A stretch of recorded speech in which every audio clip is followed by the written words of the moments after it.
Hello सांग मैंने केमिति अच्छा समस्ते तो समस्ते भलरे थांतु। तो आज मु करी अज्ञान डंक शुणिकी टिके अड़ुआ लगुच ना। तो सासू माँ सी माँ मत जमी जमी कहले मुझे कली। तो कखारु आलू अमृतभंडा सारू कखारु डंक को काटी देइतिले ताकू मु भल भाव धोई नेली। धोइला पर हल्का तेल देला पर जीरा देई ताकू ओजाड़ी देली आ हल्दी लुण भी देदेली। तो सिझिबा पई किछि समय गोले गाले देली। तो तापर मु घोड़ाई नेली। एबे देखंतु हो गलानी। तो आमे जो बिना प्याज रसुण मसला करथिले ताको आमे देई दबा। देला परे आउ किछि समय गोले गाले दबा। तापर पुणी घोड़ाई दबा। हो गलानी। तो आउ किछि सिझिबा पई तो आमे हल्का पानी देई दबा। तो पानी देई आमे घोड़ाई नबा।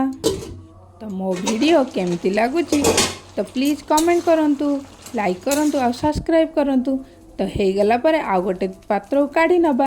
तो पुणी थरे तेल दे दबा आ भूसंग पत्र फुटण लंका जीरा दे दे आउ थरे छुंकी नबा।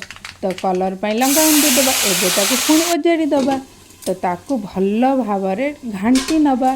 तो घांटी नेला परे देखंतु प्रस्तुत हो गला हमर अज्ञान डंक। तो देखंतु केमती लागुची थरे करिकी खांतु। एटा पखाड़ रुटी जहा देरे खाइले भी मजा आसीबो सांग माने। थरे ट्राई करंतु। जय जगन्नाथ सांग।